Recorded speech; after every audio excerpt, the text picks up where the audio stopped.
নমস্কার সবাইকে, আমি মৌমিতা। সুমি পাত্র, রামকৃষ্ণ পাল সহ অনেকেই আমার কাছে জানতে চেয়েছেন যে মিড ডে মিলের লোগোতে ৮টি বাচ্চার ছবি ব্যবহার করা হয়েছে কেন। আপনারা স্ক্রিনে যে ছবিটি দেখতে পাচ্ছেন সেটি হচ্ছে মিড ডে মিলের লোগো। এই যে মিড ডে মিলের লোগোটিকে আপনারা যদি ভালো করে লক্ষ্য করেন তাহলে দেখবেন নিচে একটি বই আছে, বইয়ের ওপর ৮টি ছেলে মেয়ে, সেখানে ৪টি ছেলে এবং ৪টি মেয়ে একসাথে গোল করে বসে খাবার খাচ্ছে। এখানে প্রত্যেকটি ছবি প্রত্যেকটি আলাদা বিষয়কে তুলে ধরেছে। যেমন আপনারা সবার নিচে যে দেখবেন যে বইয়ের ওপরে ছেলেমেয়েরা বসে খাবার খাচ্ছে, অর্থাৎ এখানে শিক্ষা এবং মিড ডে মিলকে একত্রে উপস্থাপন করা হয়েছে। তার সাথে সাথে এখানে ৮টা ছেলে মেয়ে একসাথে বসে গোল করে খাবার খাচ্ছে, এর মধ্য দিয়ে ঐক্য এবং সমতাকে রিপ্রেজেন্ট করা হয়েছে।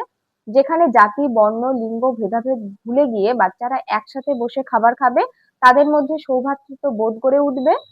তাদের সামনে একটা কমলা রঙের থালা রিপ্রেজেন্ট করা হয়েছে, এখানে কমলা রং রিপ্রেজেন্ট করছে গরম সতেজ খাবারকে।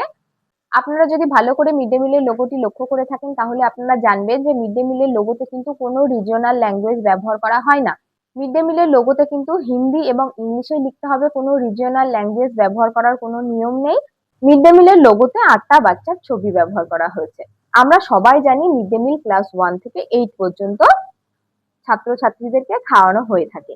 অর্থাৎ এখানে আমরা সরাসরি রিলেট করতে পারি যে ক্লাস 1 থেকে 8 পর্যন্ত 8টা ক্লাসের ছেলে মেয়েদেরকে খাওয়ানো হয়, সেহেতু 8টা বাচ্চাকে ব্যবহার করা হয়েছে। কিন্তু এখন বর্তমানে যদি আমরা দেখি যে ক্লাস পিপিও কিন্তু মিড ডে মিল এর অন্তর্ভুক্ত, তাহলে পিপি তো তাহলে 9টা বাচ্চা হওয়ার কথা। তো এর যে আসল কি কারণ ক্লাস 1 থেকে 8 পর্যন্তই কিনা, এর সঠিক ব্যাখ্যা আমার কাছে নেই, আমি সঠিকভাবে জানি না।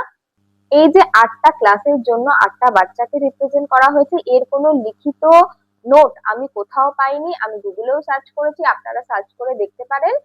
আমি বিভিন্ন ব্যক্তির মৌখিক ভিডিও বা কমেন্টে আমি দেখেছি যে সবাই বলেছে যে 8টি বাচ্চা 8টি ক্লাসকে রিপ্রেজেন্ট করছে, বাট এর সপক্ষে আমি কোনো নোটিশ বা কোনো লিখিত ভাবে আমি কোনো কিছু পাইনি। সেহেতু আপনাদেরকে আমি রিকোয়েস্ট করবো, আপনারা কাইন্ডলি এই যে 8টা ক্লাসের জন্যই কি 8টা বাচ্চাকে রিপ্রেজেন্ট করা হয়েছে কিনা, এর সপক্ষে সঠিক প্রমাণ বা সঠিক যুক্তি খুঁজে বের করবেন।